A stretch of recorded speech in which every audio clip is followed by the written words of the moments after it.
This is SpaceTime Series 25, Episode 137. Coming up on SpaceTime, the mysterious meteor that changes everything. NASA's Artemis 1 mission declared a massive success, and nuclear fusion achieved in the lab. All that and more coming up on SpaceTime. Welcome to Space Time with Stuart Gary. Astronomers believe that a meteor which streaked across the darkened skies of central Alberta didn't originate from the inner solar system as most meteors do, but from the far reaches of the distant Oort cloud. The findings, reported in the journal Nature Astronomy, challenge some key aspects of science's understanding of how our solar system formed and evolved. It's thought that substances like iron and silicon condense out of the gaseous protoplanetary disk close to the Sun, where temperatures are warm, while more volatile materials like hydrogen, helium, methane and ammonia condense out in colder, more distant regions beyond the so-called snow line, where water naturally forms as a solid. That's why the terrestrial planets, Mercury, Venus, Earth and Mars, are in the inner solar system, while the gas giants Jupiter and Saturn and the ice giants Uranus and Neptune make up the outer solar system. And like the planets, rocky asteroids tend to mostly orbit in the inner solar system, while icy comets originate further out beyond Jupiter, even as far away as the Kuiper Belt beyond Neptune, and even in the more distant so-called Oort cloud. The Oort cloud is a hypothetical sphere of frozen worlds, comets and icy debris dragged along at the very outer edge of the solar system and possibly stretching up to a light year away in interstellar space. Because they're so far away, the collection of icy objects making up the Oort cloud are influenced not just by the Sun's gravity, but also by the gravity of passing stars, and that can nudge them out of their orbits, sending them hurtling towards the inner solar system, where we are. While astronomers are yet to directly observe any objects coming from the Oort cloud, everything detected so far coming from this direction is made of ice. That was until now. That meteor spotted streaking across the skies of central Alberta was coming from the direction of the Oort cloud. But it was rocky, not icy. And that challenges some long-held beliefs not just about how the solar system was formed, but what the Oort cloud itself is composed of. Now, theoretically, the very basis for understanding our solar system's beginnings is built upon the foundation that only icy objects exist out at these outer reaches. At these distances, there's simply nothing made of rock. But one of the study's authors, Dennis Vida from the University of Western Ontario, says this new discovery supports an entirely different model for the formation of our solar system. One which backs the idea that significant amounts of rocky material coexist with icy objects within the Oort cloud. He says the findings simply can't be explained by the current favoured solar system formation models. It's a complete game changer. All previous rocky fireballs spotted in Earth's atmosphere have arrived from much closer to the Earth, making this body, which clearly travelled from the direction of the Oort cloud, completely unexpected. The observations were made using state-of-the-art global fireball observatory cameras developed by Curtin University in Western Australia and run by the University of Alberta. They observed the grapefruit-sized 2-kilogram rocky meteoroid as it streaked across the sky. During its flight, the Alberta fireball descended much deeper into the atmosphere than icy objects on similar orbits, and it broke apart exactly like a fireball dropping tiny stony meteorites, the necessary evidence that it was in fact made of rock. Vida says that conversely, comets are basically fluffy snowballs mixed with dust that slowly vaporize as they approach the Sun. The dust and gases within them form their distinctive tails, which can stretch for millions of kilometres. Dr. Ellie Sansom from Curtin University says astronomers want to explain how this rocky meteoroid ended up so far away from Earth. It'll help scientists better understand the evolution of the solar system and maybe even how the conditions which sparked the development of life might have come into being. She says it'll also help astronomers paint a picture as accurately as possible of the earliest moments of the solar system, a time that was so critical for everything that was to happen afterwards. We lead what's called the Global Fireball Observatory. We have cameras all the way across Australia and now the world taking pictures of these really bright shooting stars that we call fireballs. And the idea is that from all these different locations around the world, you can figure out where these objects are coming through the atmosphere. It's a little bit like how you use your two eyes to gauge distance. We can use our different cameras to figure out where these objects are coming through the atmosphere. The main aim for us is to figure out where these objects might actually fall as meteorites, also backtrack and find their orbits and where they come from in our solar system. So there's about 70,000 meteorites in collections around the world that we basically use to figure out how our solar system formed and evolved and try to inform models of that and maybe how water came to Earth and maybe how life came to Earth. But there's less than 50 meteorites in those collections that we know where they come from. And those rocks that we recovered, we get that understanding of where they come from based on these fireball camera networks that are around the world. So trying to figure out their orbits, basically we backtrack and figure out where they're coming from around the sun. And most of the rocks that we see from these fireball camera networks are coming from an area called the main asteroid belt, or like you're saying, there's Apollo orbits, there's Aten orbits, there's a bunch of different fancy names for where these things are coming from, but most of them are within the orbit of Jupiter. And it's usually also in the plane of the solar system where most of the it was a spinning ball of gas that slowly collapsed down to a disk, and that's where most of the material in our solar system is, in that disk. And like you said, that's where most of these objects that come flying towards Earth come from. Now, this one was really interesting. So we've managed to back calculate the orbit of this object, and it came in so fast. It came in at around 62 kilometres per second. That's like going across the country in a couple of minutes. That's more like a comet than an asteroid. Yeah. Isn't it?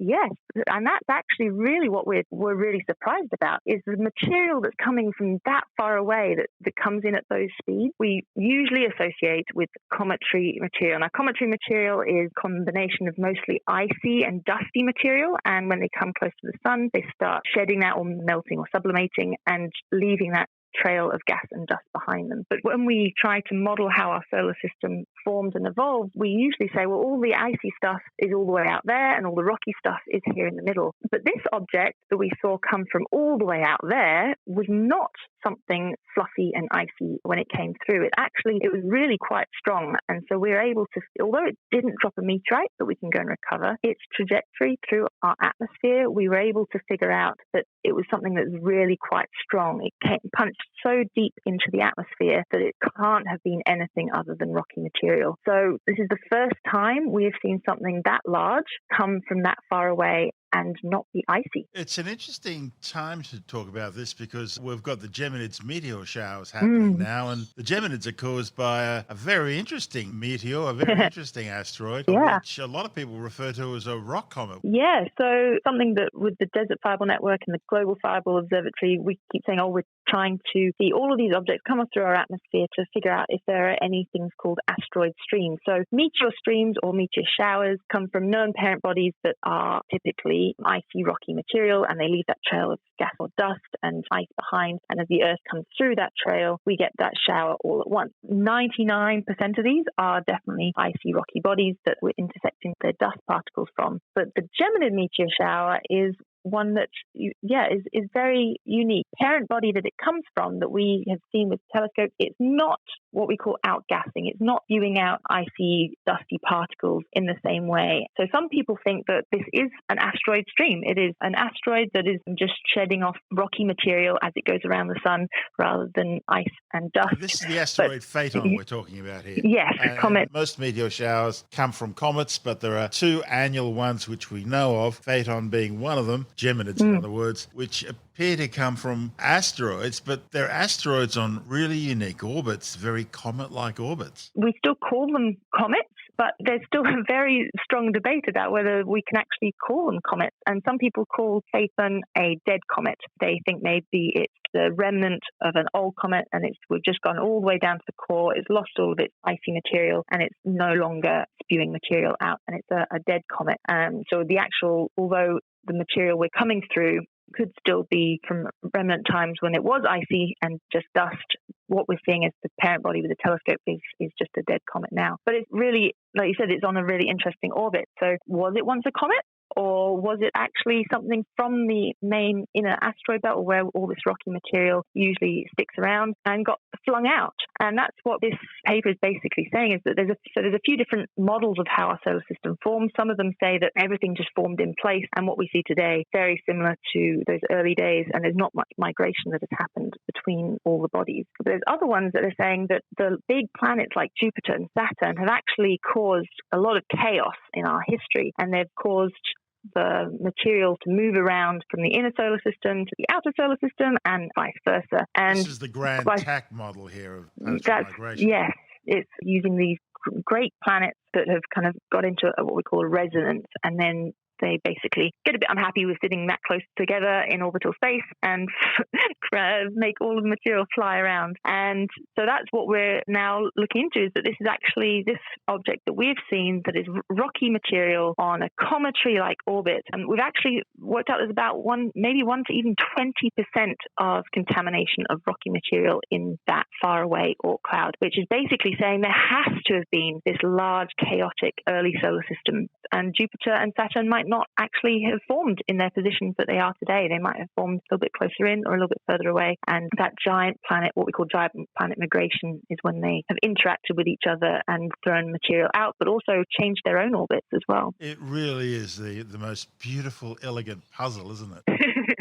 It's a very fun one, and hopefully the more we observe, the more we can answer the questions. And there's just so many questions, and sometimes you just make more questions. As scientists, we tend to put things in boxes because that's our nature. We like to classify things. And is that what's happening here? That we have the same thing, I guess, with brown dwarfs. Are they stars or are they planets? And are we doing this here at the other end of the scale? Where is the demarcation line between what's a comet, how much ice and rock makes a comet compared to how much makes an asteroid? And when we look at some of the comets we've now visited, they don't look all that much different. And we're seeing some really icy asteroids out there as well. I think you're right. There's definitely more of a spectrum when you're looking at these objects. And we try and put names on them. And something that I find quite interesting is when we talk about rocks coming through our atmosphere, there's actually a name for objects in our solar system that are smaller than 1 meter. It's called a meteoroid. And it doesn't matter whether it's cometary origin or asteroidal origin. We still call it just a generic meteoroid. And it's size-based. But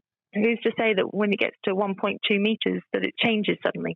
So we do like to kind of categorize things, but there definitely is a spectrum. And I think an understanding of how the percentages of icy versus rocky in these bodies is what's going to help us understand and inform these models better in the future of how our solar system formed. When these bodies come through the atmosphere and they burn up and the fireball network catches them, is it possible to get a spectra, or is that not possible with current technology? Thank you for the lead-in.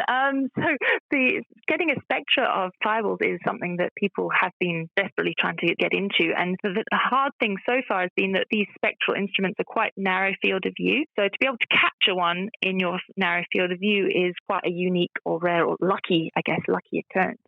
So a lot of the data we have on meteor spectra are for meteor showers from cometary material, typically.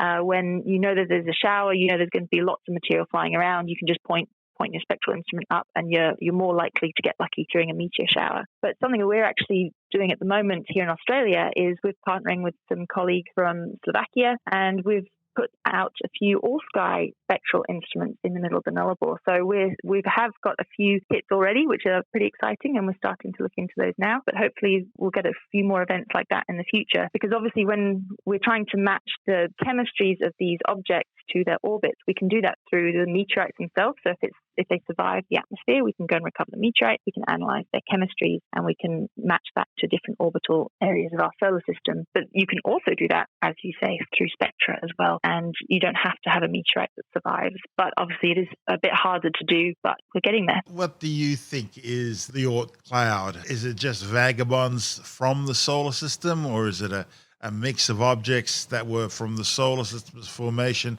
and things that just got caught up in the sun's gravitational field from interstellar space?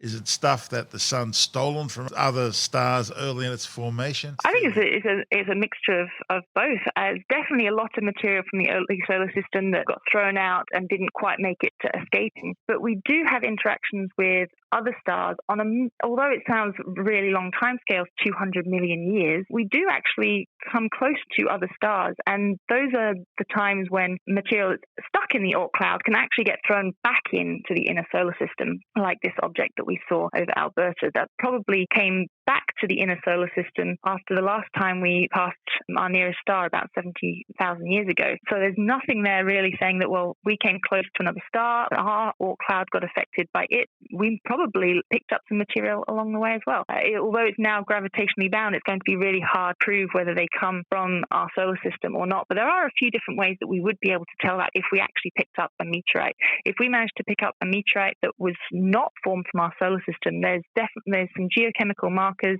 especially in the isotopes of those elements, that we could actually use to figure out that they may predate our own solar system and that we might have stolen it a while ago in the past. Well, we've seen that with some carbonaceous chondrites, haven't we? That they've got just these really great CAI mixtures. Yeah, for sure. And we call them pre-solar grains. There's definitely some of those have pre-solar grains entrained in the meteorites themselves. But we still think that those were actually captured into those meteorites in the early solar system. And those meteorites were formed in our own solar system, but they just captured material from previously that was just hanging around out there. But actually to find a meteorite that its entire composition and formation predate our own solar system would be amazing. That's Dr. Ellie Sampson from Curtin University. And this is Space Time. Still to come. The Artemis 1 mission declared a massive success following its splashdown in the North Pacific Ocean, and nuclear fusion achieved in the lab. All that and more still to come on Space Time.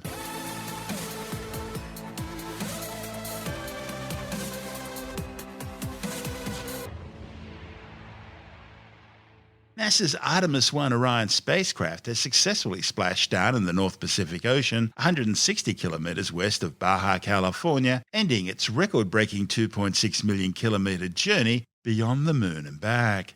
The splashdown of Orion occurred 50 years to the day of the Apollo 17 moon landing, the last time humans walked on the surface of another world. Orion's splashdown occurred some 482 kilometres south of the original target zone after NASA changed the target point following forecasts of choppy seas and high winds off the Southern Californian coast. The splashdown was the final milestone of a flight which began with a successful launch aboard the world's most powerful rocket, NASA's new Space Launch System, the SLS, back on November the 16th from Space Launch Complex 39B at the Kennedy Space Center in Florida. Over the following 25.5 days, NASA tested Orion in the harsh environment of deep space as part of preparations for what will be the first manned mission of Orion that'll be aboard the Artemis 2 flight in 2024. Mission managers say Orion successfully operated in the deep space environment, exceeding all expectations. During the mission, Orion performed 2 lunar flybys, coming to within 129 kilometres of the Moon's surface. At its most distant, Orion was over 435,000 kilometres from Earth, far beyond the Moon, and over 1,000 times further than the International Space Station. Other than a brief unexpected communications blackout during the outward-bound journey, the only problem encountered during the mission was some sudden power issues. A power unit aboard the Orion spacecraft suddenly turned off 4 devices responsible for downstream power associated with the vehicle's propulsion and heating systems just prior to successfully completing a crucial engine burn near the Moon. NASA says mission managers quickly applied a fix and successfully repowered the affected systems. They say there was no power interruption to any critical systems and there were no adverse effects to Orion's navigation or communications. At this stage, engineers still aren't sure whether the issues linked to earlier problems with the same systems, which are known as umbilical latching current limiters. Back on day 5 of the mission, one of 8 of these devices suddenly opened without command. Mission managers quickly commanded the device to close again, which it did without issue.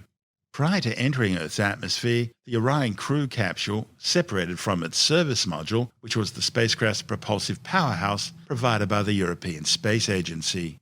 During its fiery re-entry back to Earth, Orion endured temperatures of some 2,760 degrees Celsius. And within about 20 minutes, Orion slowed from some 40,000 kilometres per hour down to just 30 kph for its parachute-assisted splashdown. Orion is approaching the northwest coast of Australia, now just 1 minute away from crew module, service module separation. We'll be standing by for confirmation of that from the mechanical systems officer here at Mission Control. This will come at an altitude of 3,200 statute miles. We have confirmation of separation, Orion flying on its own. Again, the separation occurred right on time at 11 a.m. and 11 seconds Central Time, with Orion 3,200 statute miles away from Earth. The European service module has done its job. So with Orion flying on its own, we're about 18 and a half minutes away now from the point of entry interface, where Orion will be put through its paces. This is where the heat shield will begin to feel the effects of peak heating of 5,000 degrees Fahrenheit on the heat shield, and the beginning of 2 blackout periods where the plasma around the vehicle will build up such that it will block data and communications between mission control and the spacecraft itself. Orion continues to fly smoothly on, all of its systems in excellent shape, and the crew module raise burn that we thought was not going to be needed is being conducted, just basically a fine-tuning of the orientation and the angle, a 16-second firing of the thrusters,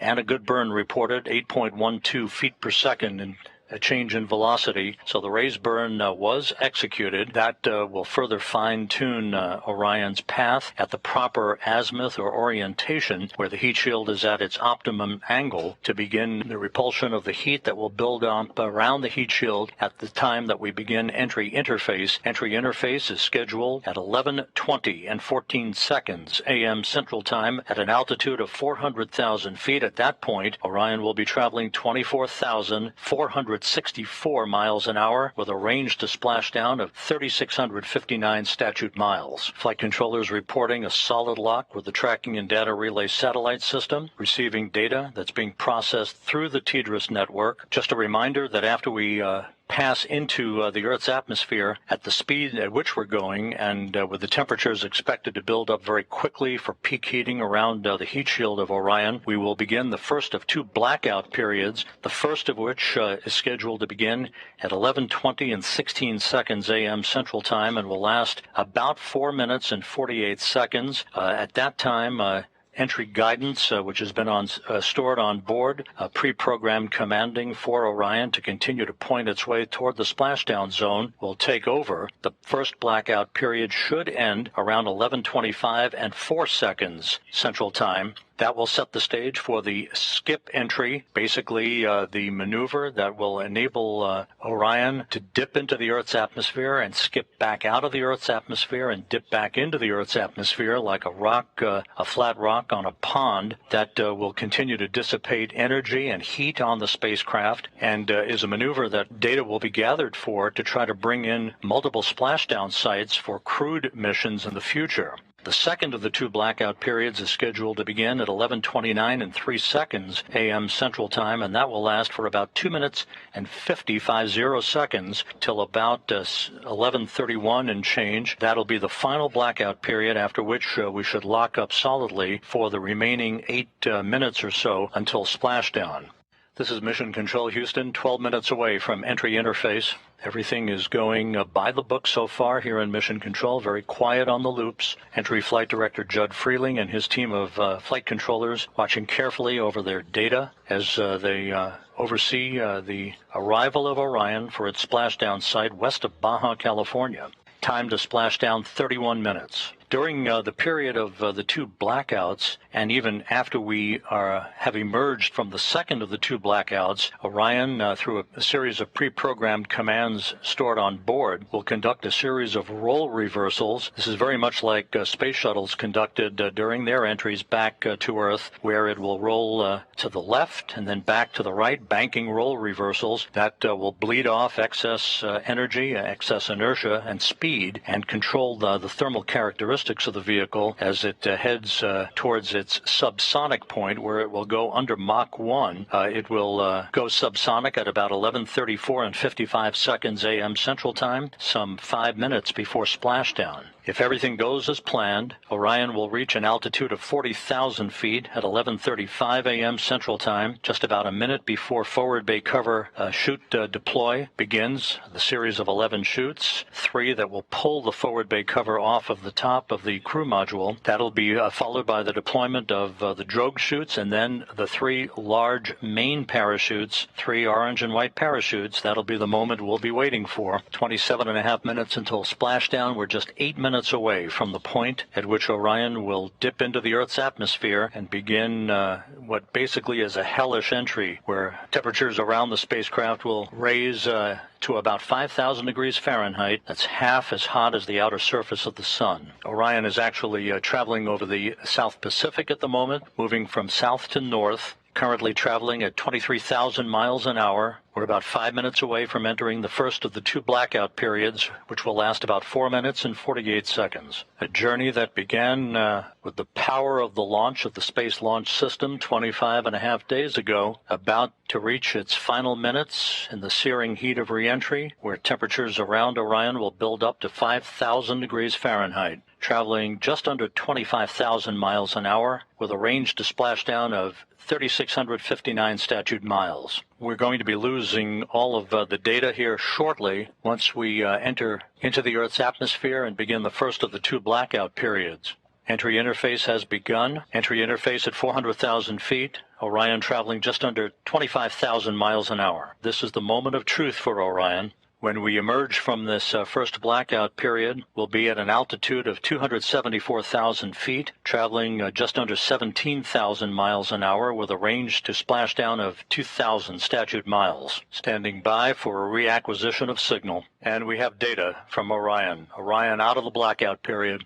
Flight Dynamics reports that Orion is right on the money, coming right down the pike. We should be performing the skip entry maneuver momentarily. Good communications established with Orion. The second blackout period to begin about 2 minutes from now. Orion is at the apogee of the skip entry maneuver, beginning the second in a series of roll reversals, again banking maneuvers to bleed off excess inertia and to dissipate heat around the spacecraft. The start of the second blackout period, about a minute and 13 seconds from now, will come at an altitude of 270,000 feet, with Orion traveling about 16,400 miles an hour, range to splashdown less than 1,000 miles. We should be in that second blackout period right now. Orion approaching a velocity of 20 times the speed of sound. If all goes as planned, we should be out of the blackout period with a solid lockup on the vehicle at 11:31 and 46 seconds a.m. Central Time. This is Mission Control Houston, the airborne WB-57, one of the airborne assets to track Orion's return to Earth as visual acquisition of the vehicle. We should be coming out of this second and final blackout about 30 seconds from now. And helos flying off the deck of the USS Portland now have a visual acquisition of Orion as well, at an altitude of 174,000 feet, traveling 12,600 miles an hour, range to splashdown 288 statute miles. We have data back from the spacecraft. Flight Dynamics reports Orion straight and narrow on a true course toward its splashdown site. Forward bay cover jettisoning less than 3.5 minutes from now, 150,000 feet off the ocean. Orion now traveling at Mach 10. Orion's speed now down to Mach 6. Orion 100,000 feet now. The spacecraft about to go subsonic. Orion now at 50,000 feet. Forward bay covered jettisoning pyros are armed. 25,000 feet. Drogues have been deployed. 2 good drogue chutes reported by the recovery team out in the Pacific. The descent rate is right on the money. Orion's velocity now down to 282 miles an hour. Range to splashdown 1.5 miles. 10,000 feet now. And we're on mains. 5,000 feet. Reefing in progress. 3 good main chutes for Orion. We have 3 fully inflated main chutes. Time to splashdown 90 seconds. Perfect descent rate reported. And there it is.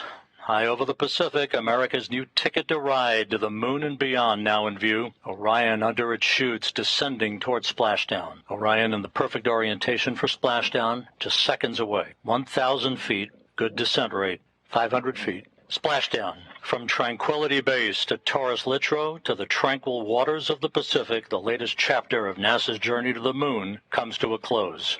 Orion, back on Earth, at a mission elapsed time of 25 days, 10 hours, 54 minutes, 50 seconds. That's unofficial. Splashing down off the coast of Baja, California. The crew module uprighting system now being inflated for the bags currently being inflated, and we have a report that Orion is stable one, upright, the way it should be. Splashdown occurring at 11:40 a.m. Central Time, 9:40 a.m. Pacific Time, west of Baja, California, after a textbook entry for the Orion spacecraft bringing its 25-and-a-half-day mission to an end. Orion's recovery beacon is on. This is Mission Control Houston. Once again, the Orion spacecraft, having completed a journey of 1.4 million miles, bobbing gently in the Pacific Ocean. It is in stable one configuration, in good shape according to the recovery team, and we are now receiving word that all 5 of the crew module uprighting system bags are fully inflated. So that's exactly what we had hoped for. Orion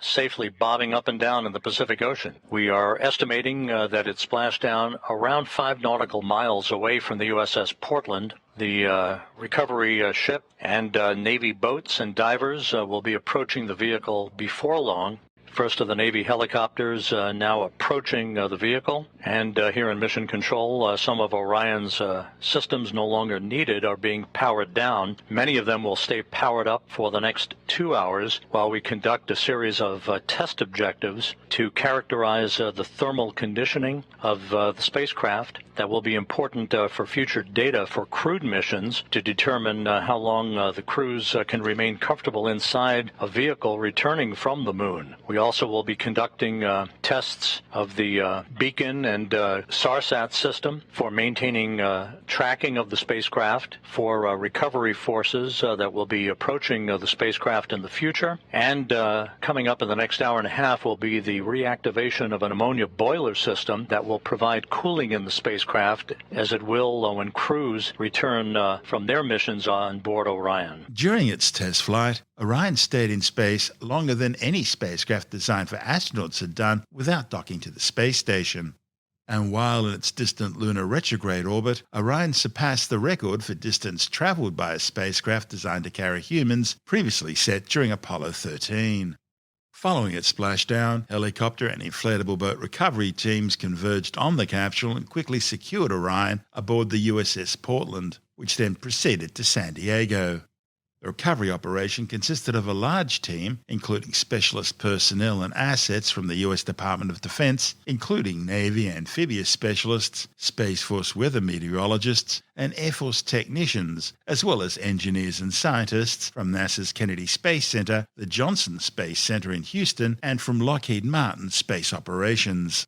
Once back in port, Orion was transferred back to Kennedy, where teams opened a hatch and unloaded several key payloads, including the mannequins used for radiation and G-force experiments during the flight.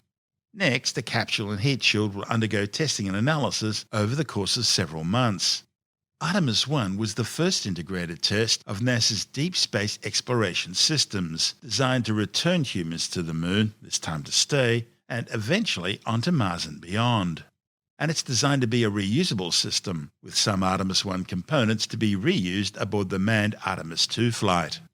Artemis 2, which is slated for launch in 2024, will take humans on a trip around the moon and back to Earth. And Artemis 3, which is currently slated for flight in 2025, will see humans back on the lunar surface, with the Orion spacecraft docking with a pre-positioned SpaceX Starship HLS, which will transport 2 of the Artemis 3 crew members down to the lunar surface for what will be a week-long stay near the South Pole.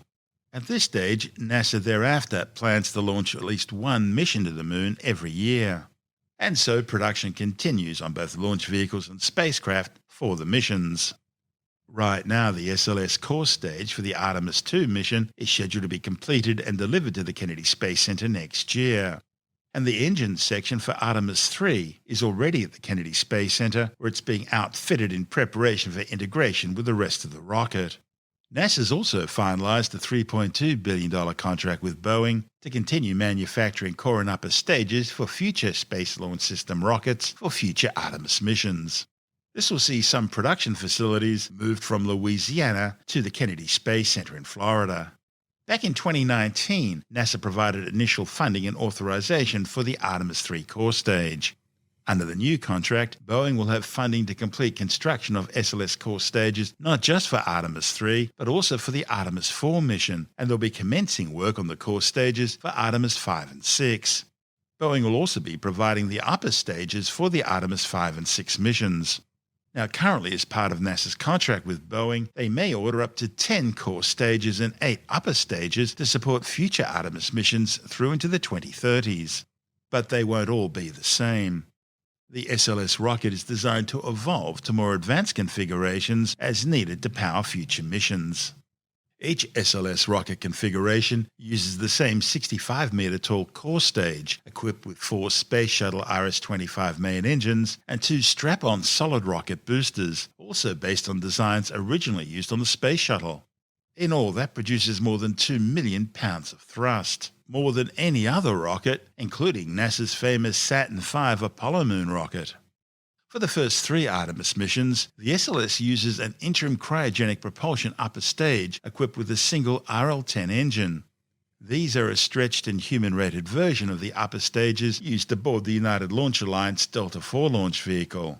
But beginning with Artemis 4 comes the SLS Block 1B rocket configuration, and it'll feature a more powerful exploration upper stage, which uses larger fuel tanks and 4 RL-10 engines to send an Orion capsule and a large cargo capacity to the moon. And of course, the SLS isn't alone in the mega rocket stakes, with SpaceX continuing development work of their own new mega rocket, the Starship, which Elon Musk has designed to become the first colonial interplanetary transport vehicle. We are indeed moving into exciting times. This is SpaceTime. Still to come, nuclear fusion achieved in the lab on SpaceTime.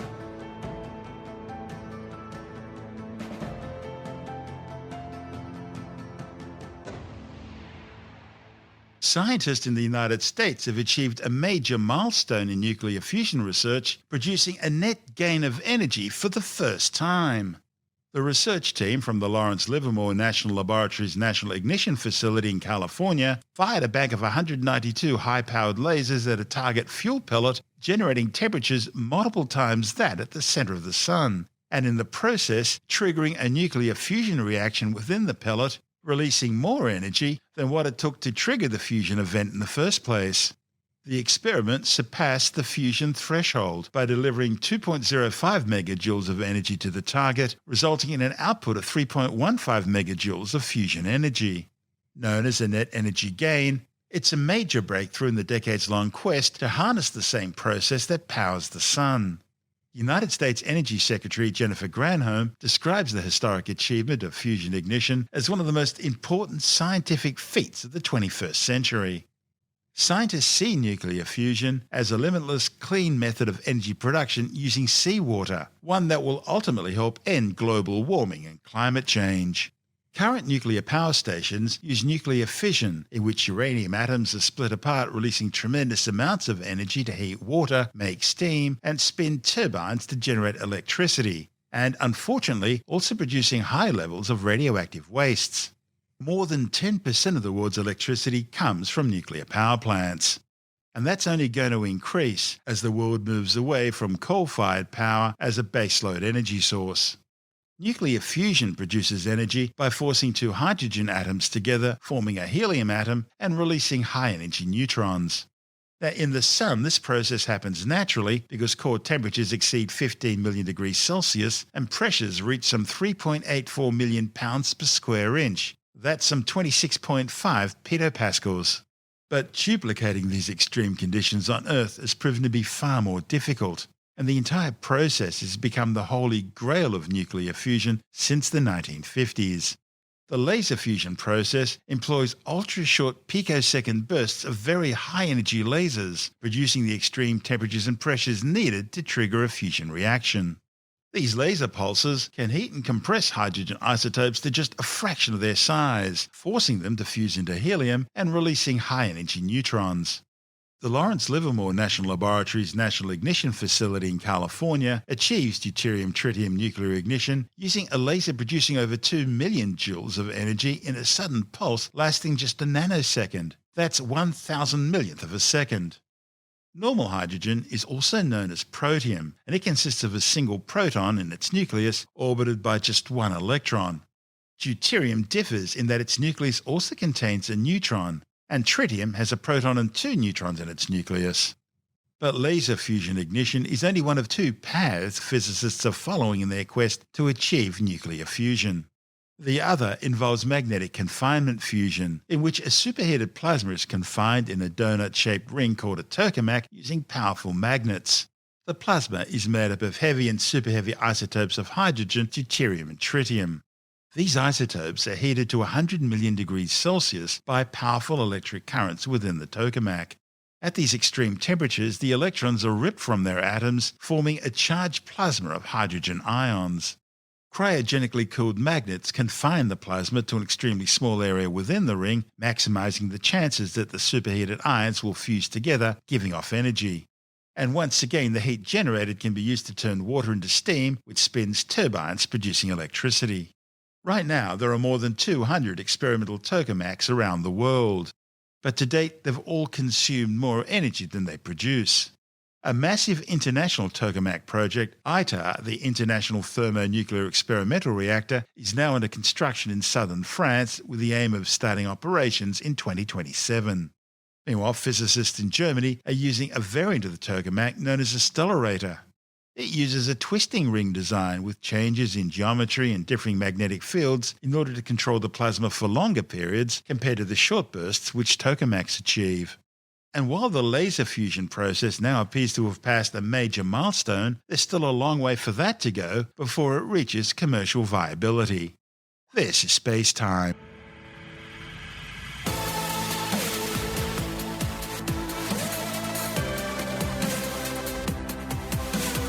And that's the show for now. SpaceTime is available every Monday, Wednesday and Friday through Apple Podcasts, iTunes, Stitcher, Google Podcast, Pocket Casts, Spotify, Acast, Amazon Music, Bytes.com, SoundCloud, YouTube, your favorite podcast download provider, and from spacetimewithstuartgary.com. SpaceTime's also broadcast through the National Science Foundation on Science Zone Radio and on both iHeartRadio and TuneIn Radio. And you can help to support our show by visiting the SpaceTime store for a range of promotional merchandising goodies, or by becoming a SpaceTime patron, which gives you access to triple-episode commercial-free versions of the show, as well as lots of bonus audio content which doesn't go to air, access to our exclusive Facebook group, and other rewards. Just go to spacetimewithstuartgary.com for full details. And if you want more SpaceTime, please check out our blog, where you'll find all the stuff we couldn't fit in the show, as well as heaps of images, news stories, loads of videos, and things on the web I find interesting or amusing.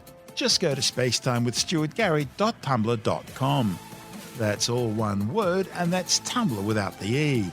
You can also follow us through @StuartGary on Twitter, @SpaceTimeWithStuartGary on Instagram, through our SpaceTime YouTube channel, and on Facebook, just go to facebook.com/SpaceTime with Stuart Gary. And SpaceTime is brought to you in collaboration with Australian Sky and Telescope magazine, your window on the universe. You've been listening to SpaceTime with Stuart Gary. This has been another quality podcast production from Bytes.com.